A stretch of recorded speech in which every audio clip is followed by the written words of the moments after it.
Assalamualaikum warahmatullahi wabarakatuh. Kembali lagi di program Ngabuburit Komunitas Kulum bersama Media NU Kabupaten Tasikmalaya. Pada kali ini kita kedatangan tamu istimewa, yaitu Kang Ade Jamaksari Ahmad Jamaksari Sidik, sering dipanggil Kang Ade. Laras Kang Ade? Mohon semohon laras. Kumaha kabarna? Alhamdulillah saya. Pada kali ini kita akan membahas tentang pesantren dan teknologi. Kebetulan pada kali ini pembicara kita adalah seorang teknokrat muda, seorang akademisi teknik juga, dosen dari Sekolah Tinggi Teknologi Cipasung. Kang Ade bisa coba memperkenalkan diri tentang profil Kang Ade gitu ya, background, terus kegiatan-kegiatan sekarang. Oke, bismillahirrahmanirrahim. Assalamualaikum warahmatullahi wabarakatuh. Mungkin perkenalkan pertama ya, nama saya Ahmad Jamaksari Sidik, tadi udah dikenalkan oleh Kang Diwan, biasa dipanggil Ade. Saya saat ini mengajar di STT Cipasung, tapi juga memang jadi praktisi atau mempunyai konsultan di bidang IT di yang bernama Wiradipa Nusantara, itu yang pertama. Kemudian satu lagi, saya juga jadi direktur utama atau CEO dari startup lapangbola.com yang kaosnya lagi saya pakai. Oke. Ya, ini perusahaan yang bergerak di bidang jasa statistik provider untuk olahraga, futsal, sepak bola, dan rugby yang udah jalan itu. Kalau alhamdulillah kliennya ada di Indonesia dan di Malaysia saat ini. Kita cover Liga 1 sama kemarin Piala Menpora juga kita jadi official partner statistiknya Piala Menpora itu. Ya semoga nanti Liga 1 juga kita masih yang kerjakan. Itu mungkin kegiatan saat ini lebih banyak di sini di Tasik karena bantu di pengelolaan kampus juga ya, karena memang sekarang fokusnya ke situ. Kalau untuk yang lapang bola dan Wiradipa, saya punya tim di Bandung yang sudah menjalankan gitu. Jadi di remote gitu ya? Iya, di remote dari jarak jauh. Paling saya ke sana sebulan sekali atau 2 bulan sekali untuk meeting bulanan gitu ya. Tapi setiap seminggu sekali juga kita ada stand up meeting dari pakai Zoom lah gitu ya, biasa. Kemudian secara online. Ya alhamdulillah ternyata ya hikmahnya si COVID-19 ini bisa dilakukan secara remote dan berjalan cukup normal lah. Oke. Terus Kang, terkait background pendidikan Akang dari masa SMA. Oh iya, kalau dari SD mungkin ya. Dari SD. SD alhamdulillah di sini di MI Cipasung. Kemudian kalau SMP-nya di SMP Cipasung juga. Kemudian waktu SMA saya diungsikan ke Serpong di Man Insan Cendekia. Dulu masih SMA Insan Cendekia waktu masih di bawah BPPT. Sekarang sudah di bawahnya Kemenag ya. Nah dari sana kemudian saya lanjut kuliah S1 di Teknik Informatika ITB tahun 2004. Jangan ditanya lulusnya, nanti ketahuan berapa lama. Ke S2-nya di Teknik Manajemen Industri di ITB juga. Ya baru lulus 2016 kemarin. Oke, berarti masih agak-agak fresh graduate. Oke, kita iya. S2-nya masih fresh graduate. Biar terlihat lebih muda ya. Iya. Terus Kang, Akang sebagai praktisi engineer lah, sebagai seorang engineer, bagaimana sih memandang teknologi dan pesantren? Terus bagaimana juga kemungkinan pesantren menerapkan teknologi tepat guna atau menjadi inkubator teknologi semacam itu? Apakah ada kemungkinan ke sana atau gimana? Ya, secara umum bagaimana pandangan Akang terkait pesantren dan teknologi? Oke, mungkin di jawaban singkat di awalnya sangat mungkin ya. Jadi mungkin saya sedikit tarik mundur. Pada sejarahnya pesantren itu kan muncul sebagai bentuk jawaban atas permasalahan-permasalahan yang muncul di masyarakat gitu ya. Nah, kalau kita balik ke definisinya teknologi itu kan tekne dan logi dari bahasa Yunani ya. Tekne itu skill, craft gitu ya, craftsmanship. Sementara logi itu adalah the study of atau ilmu yang mempelajari gitu. Jadi secara definisinya teknologi sendiri itu adalah tools, metode atau alat yang digunakan untuk memecahkan masalah, solving problem. Nah, kata kuncinya itu di situ. Teknologi itu kata kuncinya solving problem. Nggak harus selalu alat, misalkan handphone atau kamera atau mikrofon, ini bentuk teknologi tapi bukan alatnya, tapi karena dia solving problem dan dia menambahkan value. Jadi menurut saya dasar dari sebuah teknologi itu ada dua. Pertama adalah dia solving problem, yang kedua adalah adding value. Nah, kalau tadi dihubungkan dengan pesantren, mungkin enggak gitu ya. Nah, justru kalau menurut saya pribadi, pesantren itu adalah bentuk teknologi. Pesantren adalah teknologi.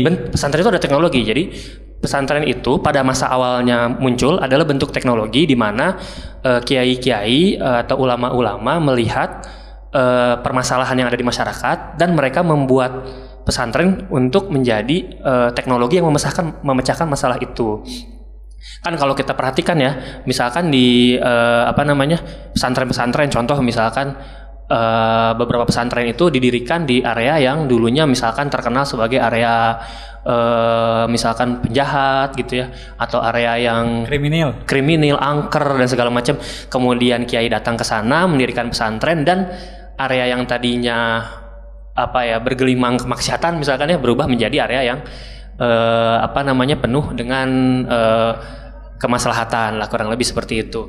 Nah, jadi menurut saya pesantren sendiri itu adalah bentuk teknologi. Jadi kalau memang bagaimana pesantren bisa memanfaatkan teknologi, sangat bisa, karena dia juga sebenarnya bentuk teknologi. Itu yang pertama. Nah, kalau sekarang orang kan mengatakan teknologi itu sudah menyempit ya maknanya, jadi lebih ke arah dunia digital biasanya, lebih ke arah teknologi-teknologi digital. Nah, kalau untuk hal-hal seperti ini, menurut saya memang pesantren saat ini justru belum sepenuhnya mengembrace teknologi itu, sehingga justru agak ketinggalan di situ. Nah, ada teman-teman kita yang lain yang lebih memanfaatkan dunia digital itu untuk berdakwah gitu ya. Itu di sisi dakwahnya.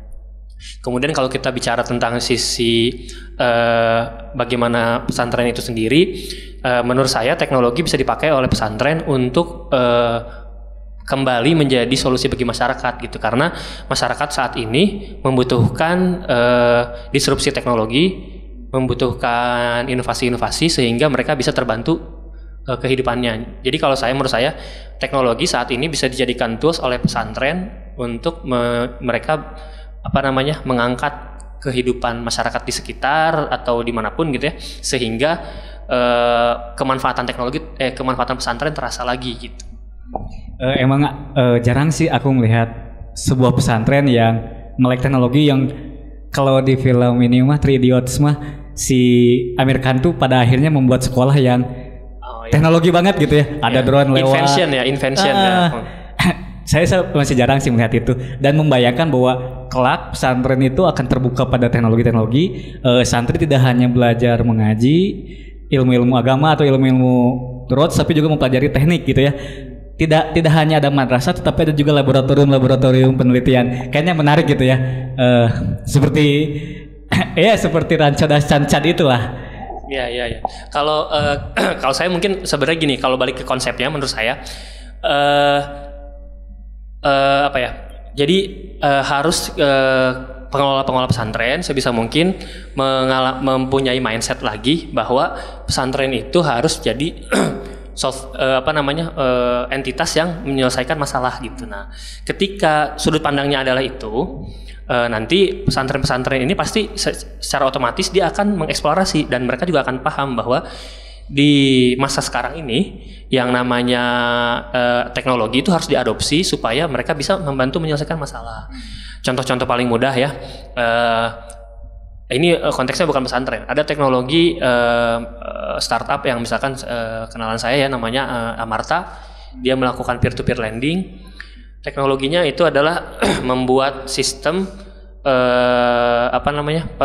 keuangan microfinancing untuk orang yang nggak bankable, orang yang nggak bisa dikasih uang sama bank lah karena dianggap tidak layak untuk minjem uang ke bank, sehingga mereka bisa menaikkan taraf hidupnya. Nah, kalau itu dilakukan oleh pesantren, misalkan pesantren bikin BMT atau apa gitu ya, nah menggunakan konsep peer-to-peer lending tadi itu, menyerap dana dari masyarakat yang menengah ke atas dengan pakai konsep lazisnu atau misalkan punya lembaga amil zakat sendiri di pesantren. kemudian dipakai untuk mensejahterakan masyarakat. Nanti pengikatnya mereka harus ikut mengaji, mereka harus apa gitu. Jadi masuk dulu, selesaikan masalah mereka, baru kemudian kita tarik untuk berdakwahnya gitu. Kalau saya melihatnya harusnya seperti itu tuh gerakan-gerakannya. Saya lihat di beberapa tempat di NU juga sudah ada tuh, di misalkan Lazisnu ada yang sudah memegang aset sampai berapa ratus miliar gitu ya kalau di Jawa Timur, saya lupa di kabupaten mana. Dan itu dipakai untuk menggulirkan dana di Nahdiyin, di para kaum Nahdiyin untuk mereka memakai modal usaha gitu ya. Jadi modal usahanya didapatkan dari Lazisnu itu, dan itu bergulir. Ya, selanjutnya kan tadi Kang Ade kan sudah mengungkapkan bahwa sekarang itu ada kesenjangan antara pesantren dan teknologi gitu. Dalam arti sempitnya gitu, teknologi dalam arti sempit gitu. Nah, kenapa menurut Kang Ade gitu, kenapa itu bisa terjadi gitu sekarang itu? Nah, ini agak ini juga ya, berat juga nih pertanyaan dijawabnya. Jadi memang kalau menurut hemat saya pribadi ya, maksudnya ini ya pengamatan pribadi ya, take it with a pinch of salt ya, maksudnya sambil jangan diambil mentah-mentah gitu ya pendapatnya, sambil agak tambahkan dengan pendapat sendiri gitu ya. Kalau saya melihatnya pesantren saat ini terjebak di di pendidikannya aja. Maksudnya pendidikan itu penting, pengajaran di sekolah itu penting, tapi akhirnya terlalu disibukkan bagaimana mengurusi itu aja, sehingga peran di masyarakatnya berkurang. Yang mana menurut saya teknologi itu akan sangat muncul berguna ketika pesantren membina masyarakat. Gini, kalau pesantren misalkan mengurusi sekolah, mengurusi pengajian, ya kan yang datang memang santri, mereka ada mungkin tinggal di asrama gitu ya, dikelola, itu memang sudah core bisnis lah gitu ya. Kalau kita menganggap pesantren ini sudut pandang dari pengelolaan entitas bisnis misalkan, itu kan core bisnisnya gitu. Tapi kalau itu saat ini pesantren sangat dimanjakan sebetulnya kan, ada bantuan operasional pesantren dari pemerintah, kemudian ada banyak program-program bantuan, sehingga akhirnya agak meninggalkan fungsi pemberdayaan masyarakatnya itu gitu. Nah, saya melihat ya tidak semua ya, ada juga pesantren yang memberdayakan masyarakat dengan baik gitu ya, sampai punya kelompok binaan sangat banyak gitu, itu ada juga gitu. Nah, tapi secara umum, pada umumnya ya yang seperti tadi saya bilang, karena berfokus pada pendidikan formal dan informal di pesantren, akhirnya pemberdayaannya itu yang berkurang. Sementara yang menurut saya pemberdayaan itulah yang memantik pesantren untuk mengadopsi teknologi gitu. Jadi emang kompleks juga ya, bahwa tugas pesantren itu sejak dari zaman dulu kita tahu dalam sejarah bahwa tokoh-tokoh pesantren, ajengan-ajengan itu tidak hanya berfokus pada santrinya saja, tidak hanya berfokus pada dirinya sendiri pada pesantren itu sendiri, tapi juga dia memikirkan umat. Nah, problem-problem umat yang harus dicari solusinya juga menjadi tantangan besar bagi pesantren hari ini ya. Tapi Kang Ade, bagaimana sih dimungkinkannya teknologi bisa dipelajari di pesantren? Apa kurikulumnya kita harus apa gimana gitu? Iya, soalnya kan kasihan juga ya santri belum sekolah, belum belajar ngaji gitu ya, belum tahfidz Quran, nanti belum terlalu banyak gitu ya. Terlalu banyak nanti hafalan jurumiyah, hafalan ya. Ngebul. Jadi memang kalau menurut saya akhirnya harus ada spesialisasi. Gitu, ada spesialisasi. Kan jadi gini, saya kan memang berasal dari background pesantren, tapi sebenarnya tinggal di pesantren cuma sampai SMP. Yang saya tahu kuliah sama SMA yang saya dapatkan pengalaman yang banyaknya itu lebih ke lembaga pendidikan itu menyediakan sebanyak mungkin opsi yang nanti peserta didiknya bisa mendalami. Maksudnya gini, saya kuliahnya teknik informatika, tapi saya bisa ikut unit misalkan ngoprek radio gitu, ada unit radio kampus, ada unit pers mahasiswa, saya bisa juga ikut nulis gitu, mendalami jurnalisme. Ada juga unit misalkan olahraga gitu ya, tergantung peminatannya seperti apa.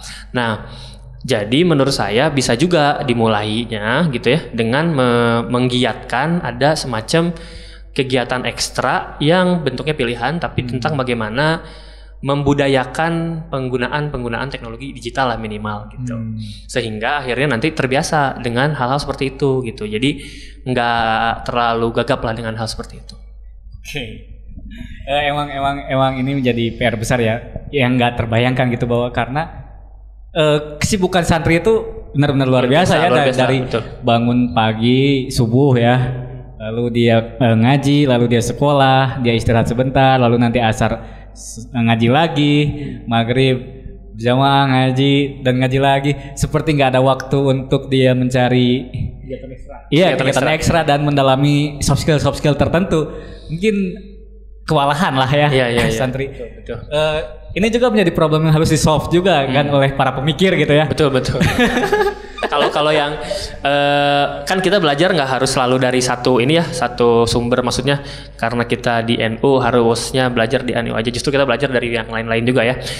Kalau saya ngelihat di teman-teman yang lain gitu ya, ada pesantrennya itu yang justru aktif ngulik teknologi segala macamnya itu bukan siswa yang masih SMP, SMA atau mahasiswanya, tapi ya mungkin mahasiswa tapi yang jadi yang sudah ikut membantu mengelola gitulah ya. Kalau kayak di senior itu, jadi biasanya kan di banyak pesantren senior sudah dilibatkan untuk ngelola tuh.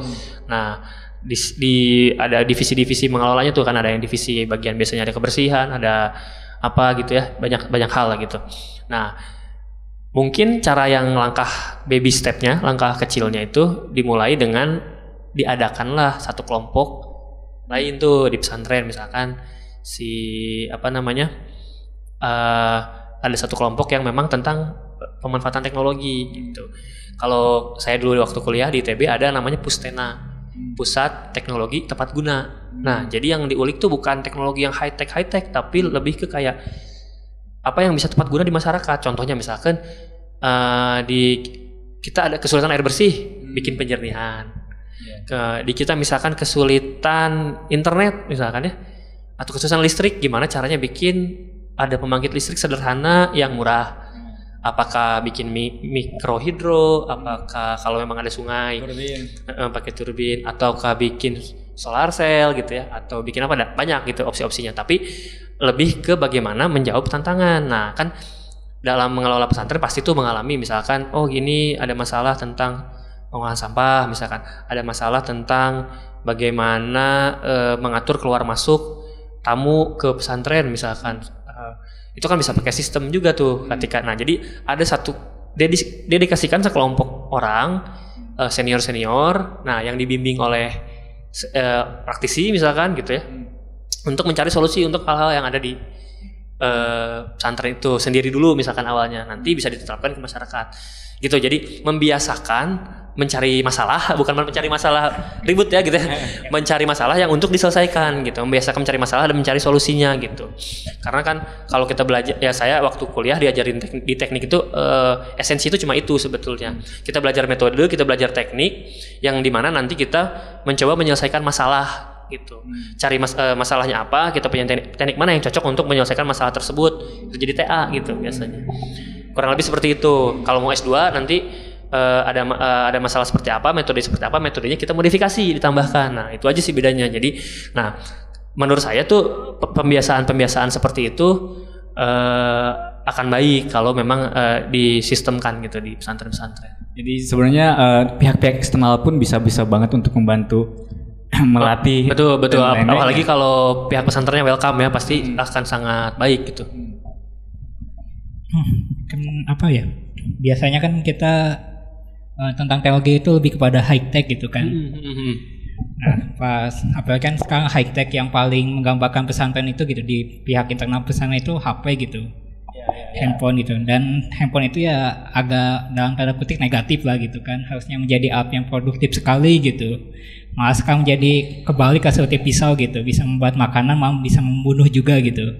Yang artinya bahwa teknologi dalam pesantren itu mungkin harus ada sebuah yang akhir regulasi gitu. Nah untuk bisa memahami itu gimana gitu, soalnya kan teknologi tidak bisa sembarang masuk saja gitu. Ini betul ini pertanyaannya bagus nih. Jadi memang tadi contoh ya handphone gitu ya, contoh simple handphone. Ada kita dengan satu handphone ini bisa menghabiskan uang sampai ratusan juta sehari gitu ya karena belanja, karena apa gitu. Tapi juga kita bisa mendapatkan kalau kita manfaatkan untuk mencari uang, misalkan contohnya dari situ. Nah, sama betul. Jadi memang di pesantren juga bisa dipakai untuk yang positif, bisa dipakai untuk yang negatif. Nah, ini juga sebetulnya menarik Chaptorik nih. Jadi kan bentuk SOP gitu ya, regulasi itu juga bentuk dari teknologi. Balik lagi kalau secara definisi ya, ada ilmu, ada bidang keilmuan khusus yang mempelajari bagaimana membuat regulasi supaya regulasinya itu sesuai dengan tujuan. Nah, balik lagi dulu, tujuan yang diinginkannya apa. Nah, jadi memang kalau memang untuk bisa dimanfaatkan, itu bisa diatur tuh, kita bikin SOP-nya, kita bikin apa. Itu dipelajari di teknik industri nih. Kebetulan jurusannya ada di STTC, kalau mau daftar boleh. Banget. Klik-klik di sini. Klik-klik di sini. ya karena handphone itu gitu kan. Jadi pesan itu mungkin agak menggambarkan teknologi sebagai agak berbahaya gitu kan. Gitu. Mungkin itu salah satu penyebab gitu, menurut pengamatan saya, bahwa teknologi ada jarak di pesantren gitu. Betul. Jadi sebenarnya gini, itu bisa di-solve dengan teknologi juga. Ya, contoh paling praktisnya misalkan gini, semua HP yang boleh dibawa ke pesantren, misalkan santri, diinstal aplikasi yang dibikin oleh pesantren, misalkan dia kerjasama sama praktisi apa gitu ya, yang mana di aplikasi yang install itu untuk memonitor misalkan penggunaan. Jadi disadap gitu. Ya semacam gitu. Jadi memang ya seperti menghilangkan privasi, tapi kan ya namanya di pesantren memang privasi privasi santri tidak ada di hadapan pengelola kan. Jadi maksudnya diinstalkan, nanti dia bisa ngeblok aplikasi-aplikasi apa yang nggak boleh dipakai gitu, yang boleh apa aja. Nah, kan biasanya alasannya itu handphone dibolehkan itu karena untuk komunikasi ke orang tua biasanya ya, untuk nelpon atau untuk misalkan kayak sekarang kondisinya harus kelas online gitu ya. Nah, tapi untuk hal-hal yang misalkan jelas-jelas tidak akan dipakai, misalkan sosmed, misalkan TikTok atau apa gitu ya, bisa diblok gitu. Nah, itu kan salah satu contoh. Misalkan kita bikin pesantren bikin regulasi, semua harus install aplikasi itu. Kan bisa tuh dikumpulin dulu, diinstalin sama pengurus gitu. Nanti hasilnya bisa dipakai gitu. Jadinya hal-hal yang negatif bisa diminimalisir gitu. Itu contoh praktisnya. Soalnya kan terkadang seperti pengamatan saya bahwa sekarang regulasi terhadap teknologi itu malah tidak efektif gitu, tidak efisien. Ya seperti malah menghilangkan produktivitas gitu. Tapi kalau kita tidak membawa HP itu misalkan gitu kan, malah kita malam itu menjadi mereka tidak tidur, main apa gitu kan. Akhirnya waktu bangun pagi ya tidak enak gitu kan, istilahnya gitu. Jadi kurang tidur ya karena main HP gitu. Memang menjadi dilematis ya, karena teknologi itu netral kan, dia bisa menjadi positif, bisa menjadi negatif gitu. Tapi saya jadi membayangkan ya, ada satu daerah kesepuhan di Sukabumi Selatan, namanya itu Kesepuhan Ciptagelar. Dia itu sebuah kesepuhan di Kesundaan gitu, Sunda banget. Ada seorang Abah Ugi namanya itu. Jadi kepala suku lah kalau kasarnya itu Abah Ugi. Nah, Abah Ugi itu dia masih muda gitu.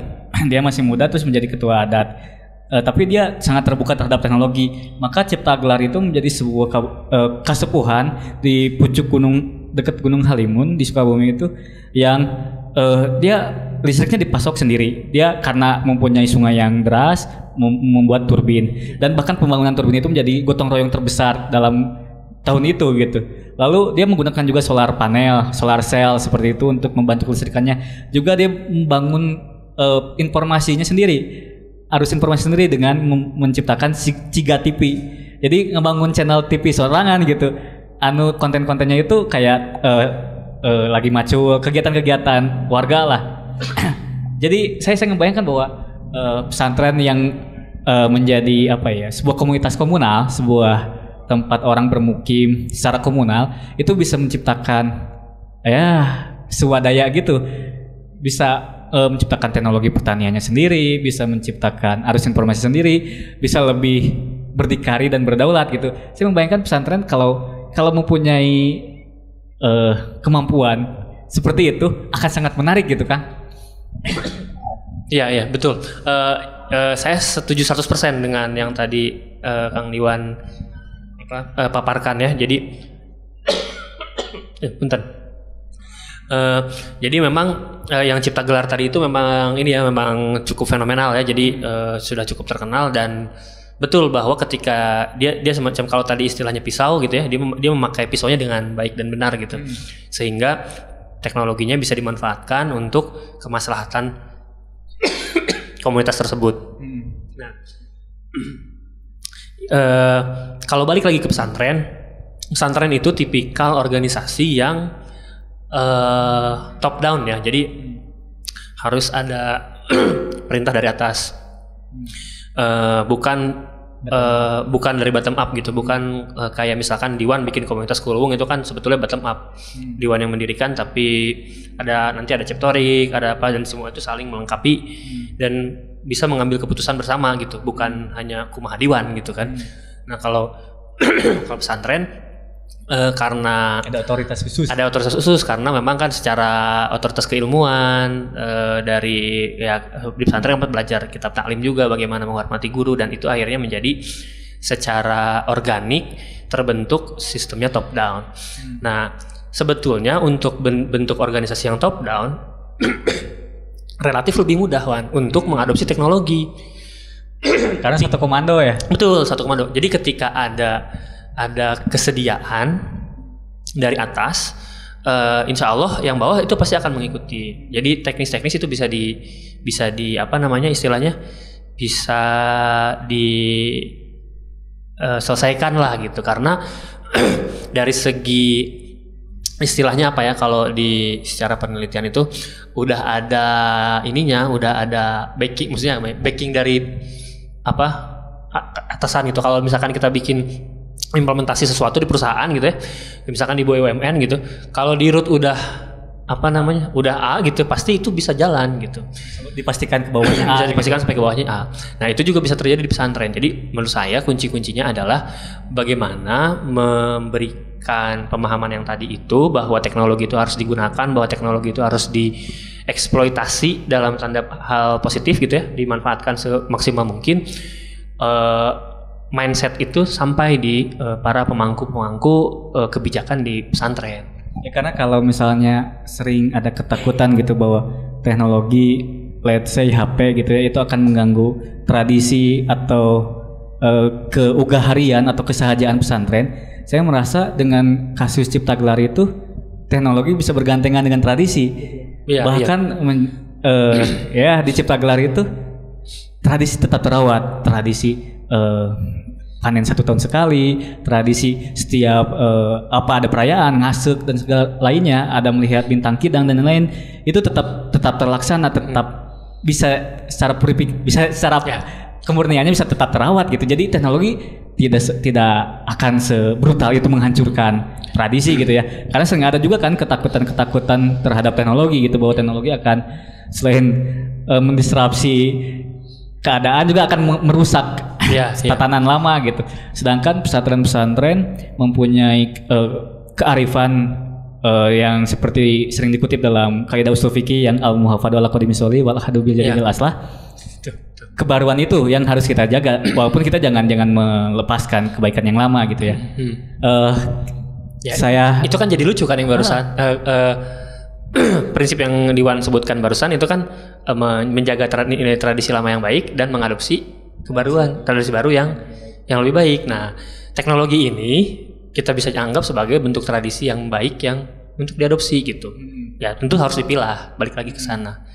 Itu sih. Jadi menurut saya memang ya seperti Sayyidina Ali bilang kan, segala hal yang paling baik itu segala urusan yang paling baik itu kan pertengahan ya. Satuha gitu. Negara tengah. Ya gitu. Jadi memang itu yang harus dijaga lah gitu ya oleh pesantren-pesantren. Untung saya mah belum ngelola pesantren jadi karena juga kan menghadapi tantangan zaman gitu ya. Indonesia emas, ada banyak 2045 ya Indonesia.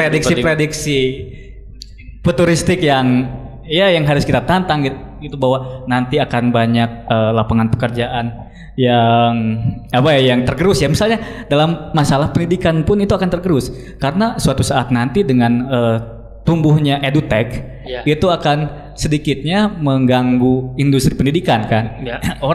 Orang tidak harus Untuk mendapatkan pendidikan orang tidak harus pergi ke lembaga pendidikan. Betul, Dia betul. bisa mengaksesnya dimanapun dengan teknologi. Sebetulnya itu sudah terjadi itu. Dan sedang terjadi kan.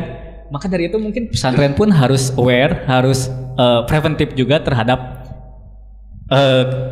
winter is Disrupsi coming. nanti gimana kalau didisrupsi gitu ya pesantren. Karena kan benar tadi EduTech itu contohnya, kalau ya saya nggak merasakan sendiri nih karena bantu mengelola kampus ya. Sekarang itu kayak Google ya di luar negeri ya, dulu dari udah lama gitu ya, Google itu nggak pernah nanya ijazah, udah nggak pernah nanya ijazah. Kalau lagi nge-hire tuh yang penting portfolio kamu gimana, bukti kamu bisa mengerjakan gimana, saya kasih tes bisa ngerjain atau enggak. Dan itu juga sudah mulai diadopsi sama Gojek, sama Bukalapak, sama Tokopedia, startup besar itu. Yang penting lolos tesnya, bukan ijazah kamu apa gitu. Bisa jadi anak SMK tes bagus, nanti mereka hasil tesnya itu bisa diklasifikasikan masuk ke level medior. Kalau di Gojek itu ada senior, medior, junior. Nah, bisa jadi anak S1, S2 masuk junior dari skillnya. Tapi bisa jadi anak SMK dia skillnya sangat jago masuk ke medior, itu sangat mungkin. Jadi, nah nanti gajinya gedean yang anak SMK gitu. Nah jadi ijazah itu hampir udah nggak terlalu dilihat. Jadi akhirnya memang kita juga di pengelolaan di kampus gitu harus menambahkan kursus-kursus, menambahkan kayak course misalkan di Coursera, di apa untuk mensuplemen ijazah itu. Jadi penghargaan terhadap kompetensi ya. Betul, kompetensi. Tidak hanya surat sakti ijazah itu. Jadi masing kuliah di Nu Alus ge centang tuh ya. Betul. Iya. Apalagi kan sekarang lagi pandemi gitu kan, beberapa tahun ini kan itu kan akselerasi tidak langsung teknologi gitu. Memang sampai ada yang setengah bercanda gitu, pernyataan setengah bercanda tapi betul. Driver perubahan di perusahaan Anda paling besar? Jawabannya COVID. Karena adopsi online meeting, adopsi remote working, adopsi work for home ya, adopsi hal-hal yang lain itu terjadi karena dipaksa sama COVID. Begitu ada COVID ternyata bisa kok work from home gitu. Jadi saya kerja dari mana, jalan gitu tanpa harus terlalu banyak ini. Jadi ya memang ya kalau mau dilihat sebagai barokah COVID itu barokah. COVID itu fajar bagi teknologi ya. Karena banyak perusahaan teknologi naik-naik nanya. Iya. Zoom gitu ya. Zoom, Netflix. Betul. Apalagi kan tantangan mungkin di masa depan ada yang lebih besar daripada COVID gitu kan. Sedangkan seperti kita yang rasakan sekarang gitu, bahwa saat COVID datang kita teknologi itu belum bisa benar-benar maksimal gitu memanfaatkannya gitu. Nah, untuk persiapan bagi kita bagi pesantren itu gimana gitu untuk menghadapi tantangan yang selanjutnya yang lebih besar daripada COVID ini gitu? Wah, ini pertanyaan yang berat banget. Jadi serius pisan. Tapi kalau menurut saya ya itu gini, kita kan nggak pernah. Jadi gini, kalau dulu ilmu di teknik itu ada ilmu yang namanya prediction ya, maksudnya kayak memprediksi, melakukan simulasi untuk memprediksi hasil gitu. Ada tuh keilmuannya. Jadi kita melakukan simulasi perhitungan yang memprediksikan misalkan penjualan, memprediksikan tren market dan lain-lain. Tapi sekarang itu sudah makin sulit karena apa? Karena ya fluktuatif sekali. Jadi sulit. Orang sekarang lebih ke bagaimana kemampuan bereaksi dengan cepat. Ya, makanya metode-metode seperti agile gitu ya, terus design thinking dan hal-hal yang seperti itu yang berbasiskan prototyping jangka pendek kemudian bisa menghasilkan solusi cepat untuk dicek ini berhasil atau enggak baru kita implementasi full gitu. Hal-hal seperti itu jadi sekarang itu sangat populer gitu karena kita harus selalu bisa beradaptasi gini. Ini saya sedikitnya agak cerita di dunia bisnis saya nih misalkan.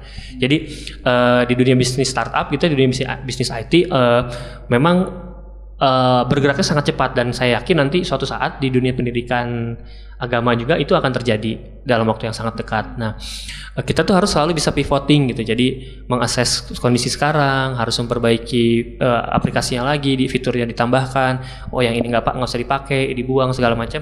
Kita harus sangat agile, harus sangat lincah. Makanya agile metodologi segala macam itu sekarang lagi populer sekali. Nah, jadi kalau menurut saya untuk menghadapi itu semua tadi kata kuncinya cuma satu, mindsetnya kita jangan tertutup gitu ya. Mindset kita harus terbuka, harus terhadap inovasi, open terhadap teknologi, mau mendengar gitu ya. Mindset utamanya adalah itu. Ketika pesantren memiliki mindset keterbukaan, saya yakin orang pesantren teh resilient banget gitu, maksudnya apa ya, bahasa Sunda kuat, maksudnya gimana ya, tangguh lah, muncul bahasa Indonesia nama tangguh pisan gitu, dan pasti bisa mengikuti gitu. Tapi yang penting mindsetnya terbuka dulu gitu. Nah, tapi ngomong-ngomong tadi ya, ada kata kunci startup, jadi saya ingat film drama Korea startup. Tim Han Ji Pyong, tim Namdosan. Jadi ada satu adegan itu ketika Sodalmi dan kakaknya lagi presentasi, ngacung lah bapaknya Namdosan. Oh iya, bapaknya Namdosan ngacung, terus dia bilang bahwa teknologi itu harus juga mengakomodir orang-orang tua. Jadi karena kita itu berada dalam lingkungan yang heterogen, maksudnya heterogen dalam generasi. Kita mempunyai generasi baby boomer, generasi yang lampau gitu. Yeah. Jadi ada orang-orang yang dia itu dalam posisi transisi gitu. Dia menghadapi banyak perubahan zaman dan kadang dia susah untuk adaptasi dengan zamannya. Makanya ini menjadi menarik juga ketika pertanyaan dari bapaknya Namdosan itu, teknologi juga harus mengakomodir orang tua. Apakah kita harus memaksa orang-orang tua, generasi-generasi yang lebih dulu dari kita itu untuk menerima atau harus berusaha, ayolah adaptasi, apa harus gimana gitu. Karena beberapa kondisi itu generasi tua susah untuk beradaptasi. Nah, tantangan seperti itu gimana untuk mengakomodir orang tua dengan perubahan atau opportunity yang dihadirkan oleh teknologi ini? Oke, kalau yang itu kan konteksnya dunia kerja kan ya, jadi akan ada banyak orang dipecat ketika ada teknologi masuk gitu ya. Nah, kalau konteksnya itu, saya jawabnya gini mungkin, teknologi baru itu memang akan membuat beberapa pekerjaan hilang, tapi akan ada juga pekerjaan-pekerjaan yang muncul, yang baru, ya. Jadi contohnya misalkan ketika edutech lah misalkan. EduTech misalkan membuat sekolah-sekolah jadi sepi misalkan ya, tapi kan tetap yang online juga harus ada yang ngajar, ya kan? Nah, berarti kan yang biasa ngajar di sekolah harus bisa ngajar online sekarang. Contoh mudah. Atau kayak tadi yang kasusnya ini startup, nggak tahu ya pada ngikutin atau enggak. Misalkan AI itu kemudian menggantikan para pekerja pabrik karena diganti sama robot gitu ya. Tetap aja nanti si robot itu harus ada yang maintenance, memperbaiki programnya, mengoperasikan, mengecek, memonitoring pekerjaan si robotnya ini benar atau enggak. Tetap aja ada human faktor di situ pasti. Yang mana nanti ini sedikit lagi pekerjaan-pekerjaan itu memang ke depan arahnya adalah ke knowledge worker, udah bukan fisik. Knowledge worker ada istilahnya ya, knowledge worker, orang-orang yang bekerja memang dengan ilmu pengetahuannya, ya tipikalnya biasanya depan laptop dan yang dihasilkannya itu enggak secara fisik muncul langsung hadir gitu. Nah, jadi memang ke depan kerjaan tuh akan ke arah sana. Nah, kalau pertanyaan tadi bagaimana mengakomodir orang-orang tua gitu ya, memang yang namanya generasi itu kan ya gimana ya, memang betul mayoritas tidak akan bisa beradaptasi, dan memang mungkin juga sudah sewaktunya kalau dari segi umur ya, pensiun, udah menikmati hari tua, justru nanti mereka dimanjakan oleh teknologi gitu. Udah bukan lagi orang-orang yang harus struggling dengan keseharian gitu. Seharusnya anak-anaknya lah yang nanti menggantikan untuk bekerja di dunia itu, maksudnya dengan teknologi-teknologi yang baru lah gitu. Kalau saya melihatnya seperti itu gitu. Jadi memang nah, tapi gini, adopsi itu bukan berarti generasi tua pasti nggak bisa, enggak. Itu mah mindset sebenarnya mah. Mindset, kemauan untuk terbuka atau enggak aja sih kalau menurut saya mah. Jadi jangan dikira semua anak muda pasti mau mengadopsi teknologi. Ada juga kok yang mindsetnya tertutup gitu. Ya kita juga punya kenalan-kenalan pasti yang tertutup, percaya hoax apa segala macam gitu. Itu karena kan tidak ini yang terhadap. Jadi bahwa generasi itu tidak berpengaruh. Berpengaruh, tapi bukan itu saja gitu. Ya, ini mah ya susah juga. Ini mah kayak saya jadi presiden ditanya kumaha ieu masyarakat nganggur kudu diberi pegawaian berat. Oh, pertanyaannya. Pertanyaan eksekusi gitu ya. Pertanyaan eksekusi soalnya. Kalau secara konsep begitu. Jadi memang nanti secara ada pekerjaan yang hilang, akan ada pekerjaan yang baru yang muncul gitu. Jadi ada role-role yang hilang tapi akan ada role baru yang muncul. Dan sebenarnya pasti mirip-mirip dengan role yang hilang itu gitu. Kan memang sekarang juga pada dibilang tuh Wan Ceptorik, kalau kalian baca-baca gitu ya, sering banyak bikin ada survei anak yang kuliah sekarang itu pas lulus akan kerja sebagai role yang waktu dia kuliah itu belum ada. Ya itu kan tantangan tuh di pendidikan tinggi juga.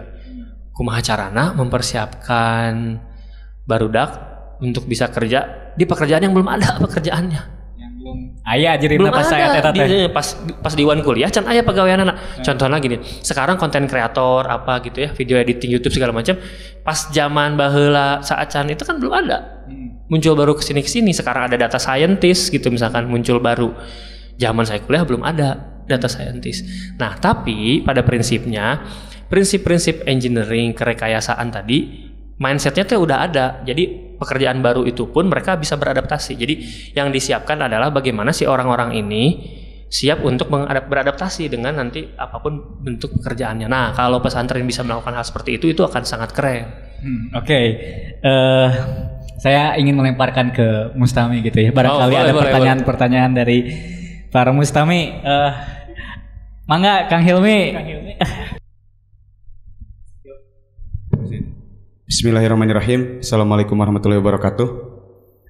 Izin bertanya kepada Kang Ade sebagai orang yang paham terhadap teknologi.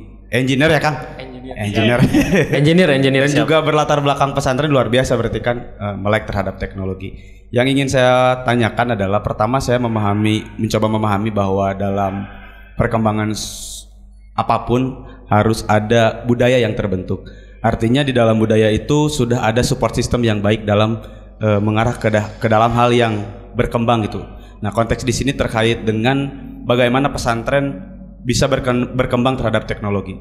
Support system yang ingin saya sampaikan di sini berbicara mengenai bagaimana metode pengajaran oleh sepuh-sepuh kita yang luar biasa dalam mengajar di bidang keagamaan secara langsung itu bisa dikemas dengan berbentuk yang direcord gitu. Kalau misalkan secara kondisinya sekarang yang saya coba lihat itu bagaimana pengajian burda dari Gus Mus, terus juga bagaimana pengajian dari Gus Ulil dalam pengajian Ihya Ulumuddin, dan juga saya juga sempat lihat bagaimana Prof. Nadir Sahosen ingin menciptakan pesantren yang begitu modern. Artinya ini bisa menjadi daya tarik yang luar biasa. Nah, pandangan dari Akang sendiri bagaimana sih kesiapan misalkan karena saya di sini di Kabupaten Tasikmalaya, apakah Kabupaten Tasikmalaya itu sudah siap gitu untuk metode pengajaran yang baru yang berbasiskan dengan teknologi? Itu saja mungkin Kang, terima kasih.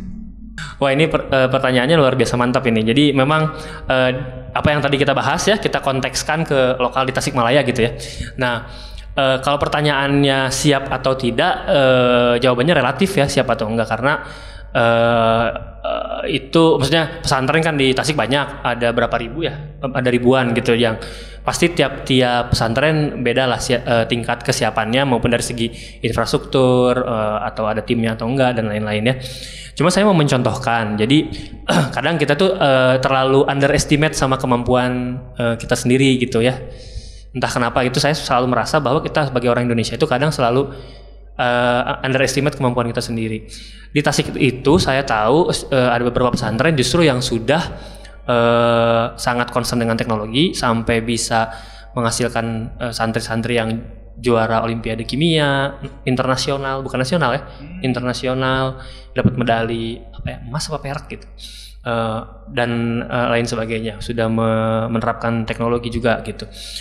Itu ada gitu. Nah, memang mereka berlatar belakang pengajar-pengajarnya banyak yang dari alumni ITB gitu. Memang kampus. Tapi mereka masuk mengelola pesantren. Nah, jadi kalau tadi bahasanya support system, menurut saya sebaiknya memang ada pihak. Jadi nih, kalau memaksa pesantren untuk menyiapkan diri itu menurut saya sulit. Karena resource-nya juga terbatas, punya concern utama yang lain, pengajaran seperti biasa gitu. Harus ada pihak-pihak nih, misalnya media NU, PCNU nih, kan udah mulai lengkap nih alat-alatnya. Kalau tadi bahasanya untuk nge-record gitu, menurut saya adakan pelatihan untuk santri-santri gitu ya. Terus rekam sekali 2 kali oleh tim media NU, contohkan bagaimana cara mengambil gambar yang benar, bagaimana cara nge-record, share di YouTube atau di sosial medianya seperti apa, sehingga nanti pesantren bisa mengikuti melakukan hal yang sama. Kan nggak mungkin kiainya yang disuruh ngerekam, ya kan? Nggak mungkin. Dia mah tinggal ngajar. Kiai mah pasti bagian ngajarnya, pasti ada santrinya yang ngerekam. Nah, kita harus memberdayakan santri-santri tersebut. Nah, pertanyaannya balik lagi nih. Jadi saya lempar balik nih ke media NU Tasik nih sebaiknya, karena jadi sebaiknya buat support system dari NU nih, dari media NU, membuat support system untuk pesantren-pesantren bagaimana mereka supaya bisa mampu memanfaatkan teknologi recording dan publishing online, sehingga mutiara-mutiara di pesantren itu bisa muncul gitu, dan ke publik luas. Itu yang poin. Kalau ini mah kayak Aldi Taher ya, rekam, baca, rekam, posting. Berarti terinspirasi dari Aldi Taher. Intermezzo. Iya. Jadi memang seperti itu akhirnya kan konten-konten. Contohnya gini, kalau kita ya dari teman-teman kita yang lain, misalkan ada yang pengajian kan udah dikemas dengan baik gitu. Jadi sampai di YouTube-nya tuh udah dipotong-potong jawaban-jawaban yang sesuai pertanyaannya apa, pertanyaan ini jawabannya segini, 5 menit, 6 menit, itu kan sebenarnya memudahkan orang untuk menjawab. Memang konteksnya kalau kita kan ngaji kitab ya, jadi memang pasti harus ada hanca, itu agak berbeda. Cuman kalau melihat apa yang dilakukan oleh Gusmus, apa yang dilakukan oleh Uli, sebenarnya mereka juga nggak advance amat gitu. Mereka juga rekamnya pakai HP gitu ya, kayak Mas Ulil kan sama Mbak Enasnya langsung yang rekam gitu kan, pakai HP di-upload ke Facebook langsung gitu ya. Itu kan sebenarnya sangat sederhana gitu. Bisa diajarkan oleh akang-akang di sini dalam waktu sekali 2 kali pertemuan. Yang penting di modalan kuota internet mungkin gitu. Nah, jadi sangat bisa nih. Saya malah kalau mau langsung call to action nih, langsung gerak gitu ya. Misalkan PCNU gitu bikin program pelatihan bagaimana merekam pengajian-pengajian supaya bisa dikonsumsi masyarakat secara luas. Kemudian itu dibikin ada kategorisasinya di website PCNU gitu. Kemudian ada pesantren ini, pengajian kitab ini, wah itu akan sangat keren sekali. Itu bisa langsung dikerjakan menurut saya. Meluaskan hasanah. Betul. Nah, kalau kesiapan jadi gitu ya, utamanya kesiapan masing-masing pesantren itu akan sulit. Tapi kalau kita nih sebagai anak muda yang punya wawasan di situ, punya skill di situ, hayu gerak, bantu supaya bisa jalan gitu, mengejar ketertinggalan gitulah mungkin. Oke, terima kasih Kang Hilmi untuk pertanyaannya. Terima kasih juga Kang Ade atas jawabannya. Sebelum kita nutup acara diskusi kali ini, mungkin ada closing statement dari Kang Ade. Pertama mungkin ada beberapa poin yang ingin saya sampaikan. Pertama, terima kasih banyak sudah diundang di acara ini. Ini acara yang menurut saya sangat keren dan harus dilanjutkan gitu ya. Semoga bisa menginspirasi teman-teman kita, kaum Nahdiyin yang lain untuk melakukan hal yang sama gitu ya, di kabupaten lain atau di provinsi lain. Itu yang pertama. Yang kedua, terkait dengan teknologi gitu ya, kita jangan alergi terhadap teknologi, karena sesungguhnya apa yang sedang kita lakukan sekarang ini juga adalah pemanfaatan teknologi gitu ya, pemanfaatan teknologi live streaming, pemanfaatan teknologi YouTube dan lain-lain, sehingga sebetulnya teknologi itu sangat akrab dengan kehidupan sehari-hari. Yang ketiga, teknologi itu kata kuncinya adalah problem solving dan adding value ya, added value. Jadi mindset kita sebisa mungkin bagaimana kita memecahkan solusi di masyarakat, karena kan sesuai dengan ultimate goal hidup kita kan bermanfaat untuk orang lain. Itu kan dengan menyelesaikan masalah orang lain kita jadi bermanfaat gitu. Nah, jadi teknologi itu jalan kita menjadi orang yang bermanfaat gitu sebetulnya itu ya. Dan yang terakhir, milikilah mindset yang terbuka gitu, sehingga terhadap inovasi kita tidak alergi, tapi justru ini kita bisa manfaatin untuk menyelesaikan masalah yang mana ya ketika menemukan teknologi yang baru gitu. Jadi selalu melihat sisi pisau itu untuk mencari masalah yang bisa diselesaikan gitu ya, bukan sudut pandang wah ini bahaya bisa melukai orang gitu. Mungkin itu dari saya. poin-poin closingnya. Hatur nuhun sekali lagi sudah diundang. Assalamualaikum warahmatullahi wabarakatuh. Waalaikumsalam warahmatullahi wabarakatuh. Menarik sih closing statement dari Kang Ade. Jadi khairunas anfa'uhum linnas itu bisa kita laksanakan ya, karena teknologi bisa membantu kita untuk bermanfaat bagi orang banyak dengan skala yang lebih luas gitu ya. Itu menjadi menarik sekali untuk diskusi kita sore kali ini. Terima kasih Kang Ade Ahmad Jamaksari Sidik. Terima kasih juga Kang Ceptorik. Saya Diwan Masnawi undur diri. Wassalamualaikum warahmatullahi wabarakatuh. Waalaikumsalam warahmatullahi wabarakatuh.